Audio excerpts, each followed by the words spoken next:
Hello! నమస్తే. Welcome to swag Jenny's world. ఈరోజు మా ఇంట్లో మార్నింగ్ టిఫిన్‌కి మినపప్పు గారెలు చేసుకున్నాం. చాలామంది తొక్క మొత్తం కడిగేసి ఆ రుబ్బుతో ఇడ్లీ, వడ, దోస వేసుకుంటారండి. అలా చేస్తే ఏం బలం ఉండదు. తొక్కుడు పప్పుతో తింటేనే మనకు బలం.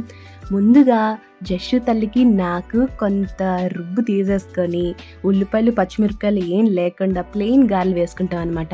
ఎందుకంటే జస్సు తల్లి పాపం పచ్చిమిరపకాయలు తింటే ఊసేస్తది. కారం కదా!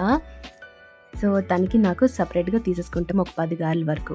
ఆ తర్వాత పచ్చిమిరపకాయలు, ఉల్లిపాయలు వేసుకొని ఆ రుబ్బుతో స్పెషల్‌గా మా వారికి, మమ్మీకి వేసిస్తాననమాట.